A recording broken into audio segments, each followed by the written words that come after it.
18 жасымда әлеуметтік желі арқылы бір жігітпен таныстым. Ресторандарға апарып, маған күнде гүл жіберіп, әдемі хаттар жазып, күні-түні мені іздеп, қайырлы таң, қайырлы түн деп, сөйтіп уақытымыз өтетін. Уайымдап, маған күнде келіп, қамқорлық танытып, солай мені баурап алды. Маған күнде күшті комплименттер айтатын, көздеріме, шашыма, жалпы менің барлық жеріме ғашық болған екен басында. Солай күн сайын кездесіп, бір жылдың қалай өтіп кеткенін бақыламай қалдық. Бәрі күшті болатын. Бір кішкентай ренжіп қалсам, қай уақыт болса да сағатқа қарамай маған жүгіріп келетін. Шоколадын алып, гүлін алып. Солай бір жылдан кейін күшті керемет ресторанға алып барып, маған предложение руки и сердца жасады. Әрине мен келістім, достары барлығы бізді құттықтап, біздің өміріміздегі, яғни менің өмірімдегі ең керемет сәт болатын. Сөйтіп мен келісім бердім, кейін менің әке-шешемнің ақ батасын алып, мені өзінің туған қаласына алып қашады. Сонда, яғни оның сол жақта ата-анасы бар екен. Сол жаққа алып кетеді, бәрі күшті болды, солай сол қалаға түнде жеттік. Қонақ үйге барып демалайық, таң атысымен үйге барамыз, қазір үйдегілер ұйықтап қалды уже деп айтқаннан кейін мен келістім. Солай қонақ үйге барамыз, қорықсам да сол жерде ол менің қыздығымды алады. Мен келіспесем де болмай қойды. Бітті, сен мен әйелімсің деп қоймай қойды. Сол түні мен түнімен ұйықтай алмадым. Жүрегім бір нәрсені сезгендей болды. Таң атысымен жігітімді ояттым. Жата тұрайықшы деп әрең дегенде тұрды. Үйленетін адамға түрі мүлдем ұқсамайтын. Келіс деп мені тағы төсекке тартпақшы болды. Мен келіспеген соң күшпен алды тағы да. Бұндайын мен бұл жігіттен күтпедім, өйткені бір жыл деген аз уақыт емес. Сосын мен жылап қалғаннан кейін кешірім сұрап, сені жақсы көремін, сосын ғой деп жыладық екеуміз бірге. Жуынып киініп, оның маған папасына қарай жолға шықтық. Енді жеткен кезде есігінің алдындағы бір көрші әйел маған жаман көзбен қарағанын байқадым. Ішке кірісімен мамасы маған ақ орамалмен бетіме май жағып күтіп алды. Имам шақырып, сөйтіп екеуміздің некемізді қидық. Имам кетте салысымен мамасы ал құтты болсын деп маңдайымнан сүйді да мен кеттім, ал сендердің үйлерің осы деді кетіп қалды. Бір түрлі болдым, өйткені таныстарымды жалпы үйде келін келген кезде улап-шулап, дастархан жайып, қонақтар келіп, бәрі шашу шашып, құттықтап, бетін ашып. Сөйтіп ойладым, жасамайма, мамасы кетіп қалғаннан сұрадым. Ондай ештеңе керек емес, менің қасымда болсан болды емес па деді жігітім. Сөйтіп қалып қала жаздым да жаңағы сонда маған айтқан сөзінен кейін. Сөйтіп маған жігітім дейді, мен негізі әйелім 3 балам бар деді. Командировкамен жүргенде мені көріп ұнатып қалғанын айтып, солай мамасына айтқаннан кейін мамасы келісімін алыпты мамасынан. Маған сен менкісің, уже ешқайда кете алмайсың, бәрібір тауып алам, қайда кетсең де. Ешкімнің басына бермейсің. Сол кезде не сезінгенімді. Басында танысқанда базада некесі жоқ деп шыққан. Демек, ЗАГСте тіркелмеген. Қалай алданып қалдым мен деп жылай бердім. Мен енді тексердім ғой барлығын. Сөйтіп күнде ұрсыс болды, мен күнде жыладым. Әйелің болса, неге менің басымды қатырып, не үшін менің өмірімді құрттың деп. Жалығып кеттім, шаршадым деп мыңғырық сылтау айтты. Әйелімнен жалықтым. Мен кетем деп кеткелі жатсам, есікті құлыптап қолымнан жұлқылап, ешқайда бармайсың, мені сөгетін сен кімсің, мен еркекпін, маған болады, қанша әйел алсам да бәрін маған болады, енді еркекке 4 әйелден алуға болады деп. Үйде менің сөзім заң керек болса, ол қатынды қуып жіберемін деп, анау әйелді өз әйелін солай айтама деп мен шошып қалдым. Ештеңе істерімді білмей тұрдым.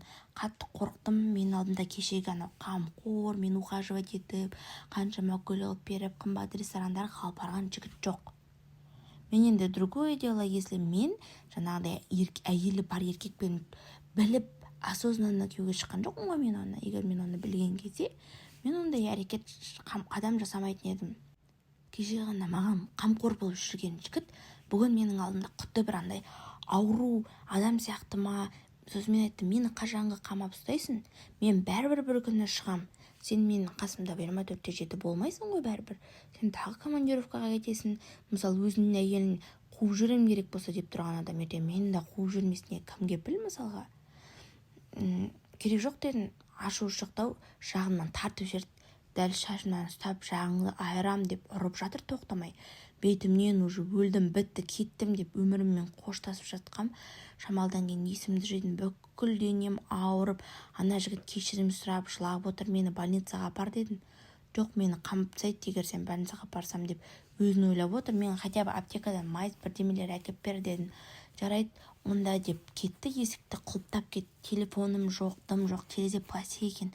Бір этаж ручкасы жоқ, темір бірдеңе тауып соны пластиктің ортасына салып бірдеңе қылып бар күшімен басып ем, сразу ашылып кетті. Оған шүкір Аллаға деп жалбарынып сол терезеден шығам деп құладым. Анау келіп қалама деп аяғым ауырып қалса да ақсаңдап жүгіріп қаштым. Домның арты екен, әйтеуір жүгіріп баратырмын, бір көке не болды қызым деп алдынан шықты, больницаға апарыңызшы деп жалбарынып ол көке сразу жүгіріп келіп мені машинасына салып, сөйтіп мені больницаға апарды. Бәрі түрімді көріп шошып кеткен. Енді мен көгалды торғайдай қорытсаң ғой, бет-аузым қанған, қолдарым көгеріп кеткен. Мен жалпы өзімнің терім жүп-жұмсақ, нәзік, аппақ. Менде сразу із қалып кетеді, кішкентай қатты ұстаса да.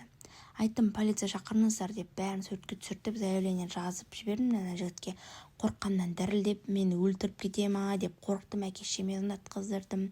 Менде телефон жоқ, олар сразу жолға шығыпты. Одан кейін полицияға жалынып жатырмын, жалғыз тастамаңыздар, мен қорқамын деп. Ананы түрмеге әп кеткен ба, мамасы больницаға келіп шу шығарып, мені бопсалап, аузына келгенін айтты, қайта палатаға кіргізбеді. Үлкен травма алдым мен бұл өмірден. Ана жігіттің әйелін іздеп еді, сұрайын деп еш жерден таппады. Әйелінің телефонын сөндірулі екен, шешесі де білмейді. Енді шешесі жалынып аяғыма жығылып жатыр, заявлениені қайтып ал деп миымды жеп жатыр. Менің әке-шешем келгенше больницаның алдында торауылдап жүр. Ана жігіттің әпкелері, шешесі, ағалары бәрі жүр екен. Осы жерде қорқып отырмын, бірақ полиция ағайлар, оның әке-шешесі барлығы маған давка жасап, заявлениені қайтып алып, біздің де басымыз қатпасын деп сөйтіп жан жақтан бәрі маған ақыл айтып, сөйтіп мені қорқытып жүрді. Сөйтіп өзімнің мамам, папам келді, барлық ситуацияны айтып беріп, сөйтіп мамам айтты, жоқ, алма заявлениені. Бүгін сені осылай қорлаған, бүгін сені осылай ұрған адам ертең басқасын істейді, басқа адамға істейді, егер кешірсең сен оны деді.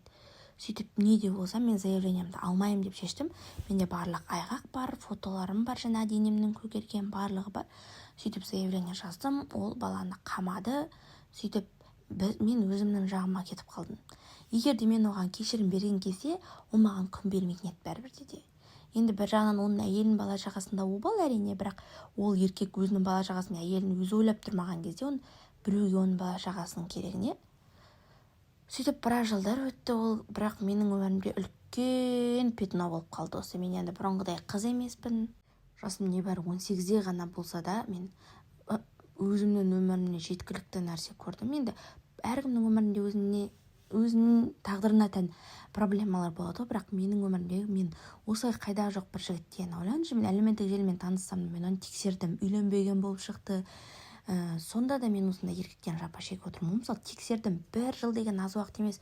Жұрттар үш кездесіп үйленіп кететіндер болады. Сондықтан да сіңілдеріме, апаларыма барлықтарыңызға айтарым, әлеуметтік желі арқылы ешкіммен таныспаңыздар.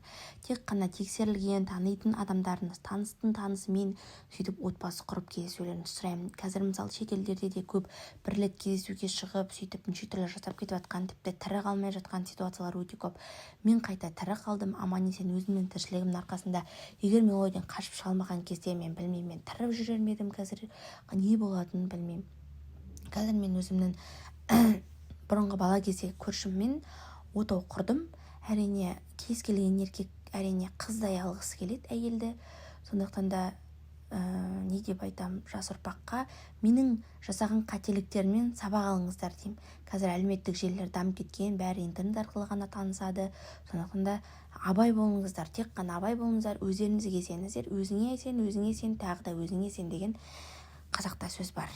Біреудің қателігінен сабақ алу мақсатында өзімнің басымнан өткен оқиғаммен сіздермен бөлісіп жатырмын. Қазақша каналға қолдау білдіріп, лайк басып, подписка жасап кетулеріңізді сұраймын. Келесі видеоға дейін сау болыңыздар.